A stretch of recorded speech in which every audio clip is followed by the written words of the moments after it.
Hello student, welcome to history class. I hope you seen my last video of first lesson of history, the Indian subcontinent and history.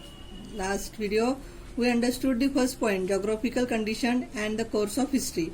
Now let us start the second point of this lesson, geographical features of India. Our country, India, which lies in the continent of Asia, has a vast expanse. The Himalayan mountains lies in the north, while the Bay of Bengal is to the east. The Arabian Sea is to the west, and the Indian Ocean is to the south of India. Except for the islands of Andaman Nicobar and Lakshadweep, the rest of the landmass of India is geographically continuous. Present-day Pakistan and Bangladesh were a part of India before the year 1947. Therefore, whilst You know student, before the 1947, today's Pakistan and Bangladesh were also a part of our India. While studying the history of ancient India, it is important to study this entire landmass of India. In history, this vast landmass is mentioned as ancient India. The importance of the 6 regions: the Himalaya, the plains of The following regions are seen to be important when we look at the course of Indian history. In this point contains the 6 parts of a region. of Sindhu Ganga Brahmaputra rivers, the Thar Desert, the Deccan Plateau, the coastal region and the islands is remarkable in the making of Indian history. Let us now learn about the 6 land regions along with their features and related historical events. The Himalayas. Located in the north, Here can explain the first point, Himalaya. The Hindu Kush and the Himalaya ranges have created an impenetrable wall on the northern side of the Indian subcontinent. This wall has separated the Indian subcontinent from the desert of Central Asia. and adorned with very high snow-clad peaks, is the Himalaya, which along with the Hindu Kush mountain have formed a sort of an impervious fortification for Indian subcontinent. These mountain ranges have separated the Indian subcontinent from the deserts of Central Asia. The trade route which went through the Khyber and Bolan passes in the Hindu Kush mountain ranges was connected to the trade route of Central Asia. This route, which started from China in the east and reached the Arabian countries through Central Asia, was called as the Silk Route. The trade route from China passed through Central Asia and reached Arabia. The trade route from China passed through Central Asia and reached Arabia. It is known as Silk Route, or it is also called as Silk Road. This was so because the trade through this route mainly comprised of precious silk. This silk was popular in the western countries. Many foreign invaders attacked the ancient India through the trade routes along the valleys and passes of Hindu Kush and Himalayan mountain ranges.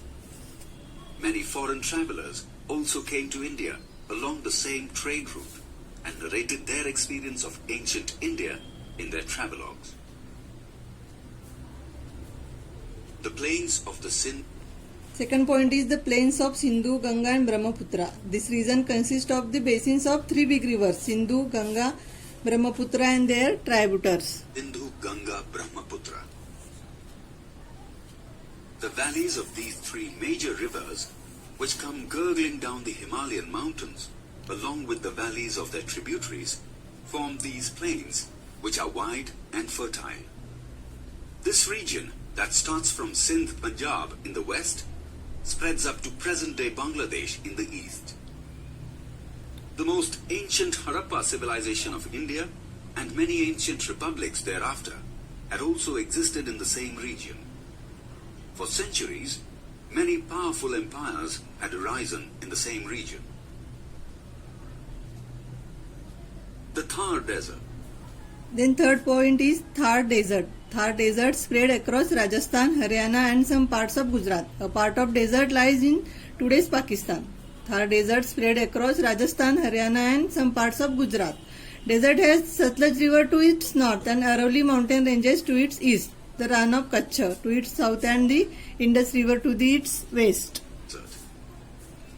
1/3 of the entire landmass of the world is occupied by the desert.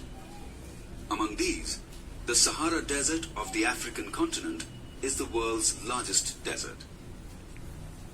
The desert of Thar in India is spread to parts of Rajasthan, Haryana and Gujarat. Some part of the Thar Desert is in present-day Pakistan.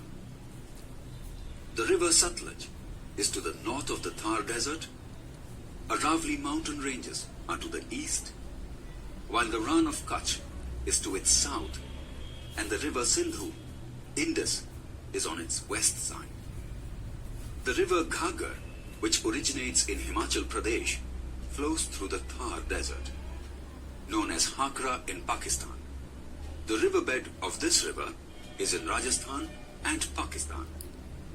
Many locations of ancient Harappa civilization are dispersed in this dry riverbed. The Deccan Plateau.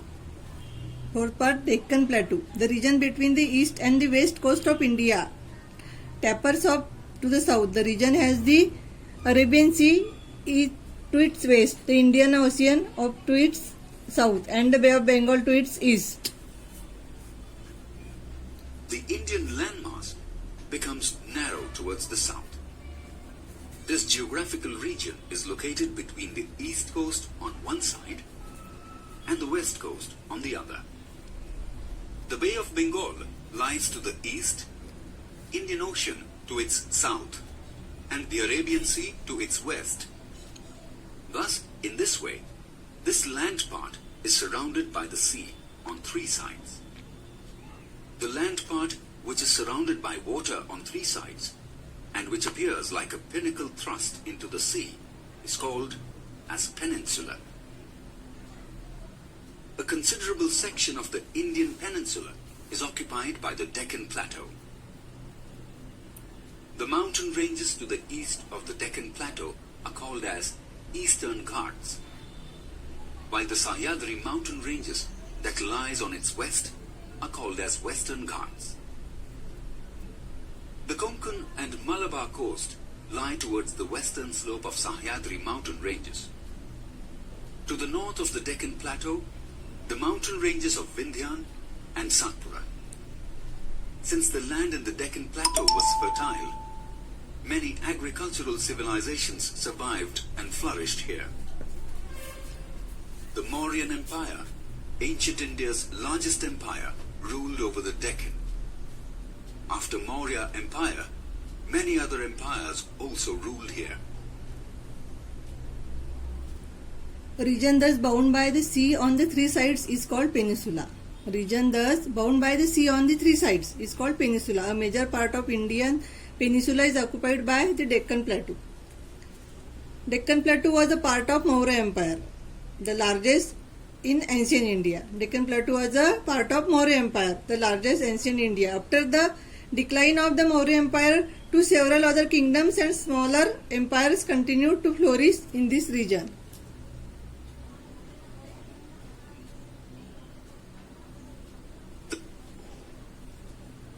The coastal regions. Since the time of the Harappa civilization of ancient India, there were trade relations with the western countries. This trade was carried out through the sea route. Therefore, the ports along the long coast of India had become centers of trade. These ports proved useful in the exchange of Indian objects and ideologies with foreign civilizations or cultures. Later, even when the trade was conducted through land routes, the importance of these sea coasts and their ports did not diminish. The islands in the sea. India has received the boon of having long sea coasts. India has also got the gift of having the islands like Andaman Nicobar and Lakshadweep. Of these, the Andaman Nicobar Islands are in the Bay of Bengal, while the group of Lakshadweep Islands in the Arabian Sea.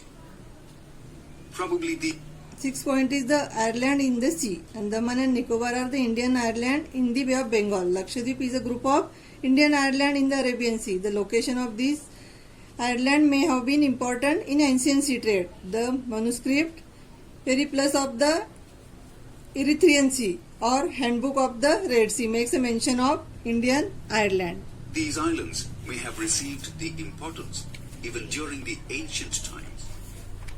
These Indian islands were mentioned by some anonymous Greek sailor in his book, Periplus of the Erythraean Sea. While studying the geographical features of India, we came across 6 regions. Of these, now let us find out where exactly are the Himalayan mountains, Thar Desert, and the east coast in the map of India. Here is the Himalaya mountain. Here is the east coast of India. And this is the desert of Thar.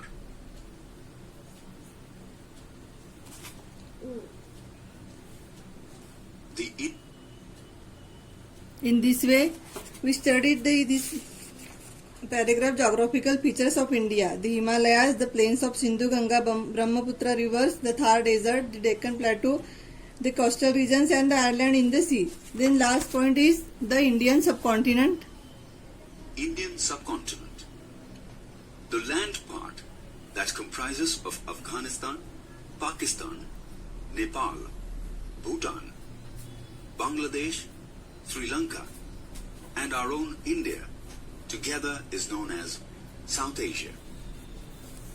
Taking into consideration The cities of Harappa and Mohenjo-daro are in today's Pakistan. The cities of Harappa and Mohenjo-daro, Afghanistan, Pakistan, Nepal, Bhutan, Bangladesh, Sri Lanka and India together from the region known as South Asia. Considering the expanse and significance of India in this region is to known as Indian subcontinent. expanse and importance of India in the South Asia, this region is also known as Indian subcontinent. The ancient Harappa civilization had mainly spread in the northwest part of Indian subcontinent. The ancient Indian cities of Harappa and Mohenjo-daro are now in Pakistan. Even though China and Myanmar are our neighboring countries, they are not included in South Asia or in the Indian subcontinent. However, since ancient times, both these countries had cultural and trade relations with India and hence have an important place in the study of ancient Indian history. Student, China and Myanmar are our Indian subcontinent. However, they had cultural and trade relation with ancient India. They have an important place in the study of Indian history. Now student, here we complete our first lesson, the Indian subcontinent and history.